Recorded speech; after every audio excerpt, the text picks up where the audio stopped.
যেসব বিষয়ে ঐকমত্য হবে না তা বাদ দিয়ে শুধু মৌলিক বিষয়গুলো সংস্কার করা উচিত বলে মনে করেন বিএনপি মহাসচিব মির্জা ফখরুল ইসলাম আলমগীর।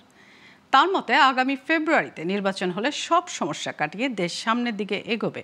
রাজনীতিতে গণতান্ত্রিক কাদা ছোড়াছড়ির সীমা না থাকলে ভবিষ্যতে কলুষিত হবে রাজনীতি বলে জানান বিএনপি মহাসচিব। দুপুরে রাজধানীতে এক আলোচনায় তিনি এসব কথা বলেন। বিস্তারিত আওলাদ বাবলুর প্রতিবেদন।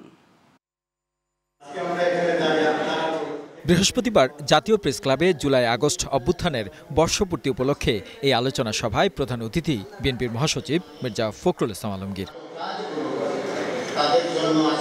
তিনি বলেন, গণ অভ্যুত্থানে ছাত্র জনতার যে অবদান তার সঠিক মূল্যায়ন না করা হলে তাদের রক্তের সাথে প্রতারণা করা হবে। এই কথা বলতে গিয়ে আবেগ আপ্লুত হয়ে পড়েন বিএনপির এই শীর্ষ নেতা। ছোট ছেলে কালকে আমার কাছে এসে হঠাৎ করে এসে আমাকে জড়িয়ে ধরেছে।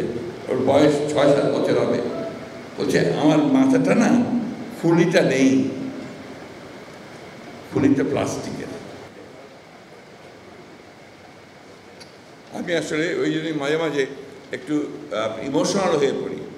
এটার প্রাইস যেটা আমরা পে করেছি, এর যদি আমরা সঠিকভাবে দাঁড়াতে না পারি তাদের সামনে, ওই শিশুদের সামনে, আমার বোনের সামনে, মায়ের সামনে, তাহলে আমরা এই জাতির সঙ্গে নিঃসন্দেহে একটা বড় প্রতারণা করব।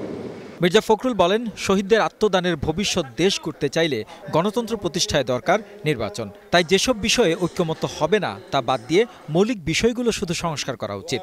সেই সাথে তার দাবি, ফেব্রুয়ারিতে নির্বাচন হলে দূর হয়ে যাবে অনেক সমস্যা। আমরা দেখলাম যে 12টা মৌলিক বিষয়ে আপনার একটা ঐক্যমতে এসছে, বাকিগুলো ঐক্যমতে যাওয়ার চেষ্টা হচ্ছে। যে মৌলিক বিষয়গুলো আছে সেই বিষয়গুলো সমাধান করে আমার মনে হয় অতি দ্রুত যে নির্বাচনের একটা মোটামুটি ধারণা পাওয়া গেছে, মধ্য সময়ে আপনার নির্বাচনটা হবে। আমার মনে হয় যে সেটা হলেই বোধহয় অনেক সমস্যা, অনেক আপনার আমাদের দ্বিধা, সেই দ্বিধা কাটিয়ে আমরা একটা জায়গায় পৌঁছতে পারবো। গণতন্ত্রে কাদা ছড়াছড়ি থাকা স্বাভাবিক, তবে তার মাত্রা থাকা দরকার। সেই সাথে পরস্পরের বোঝাপড়া না থাকলে ভবিষ্যতের রাজনীতি কলুষিত হবে বলেও মনে করেন বিএনপির মহাসচিব। আওলাদ বাবলু, গ্লোবাল টেলিভিশন, ঢাকা।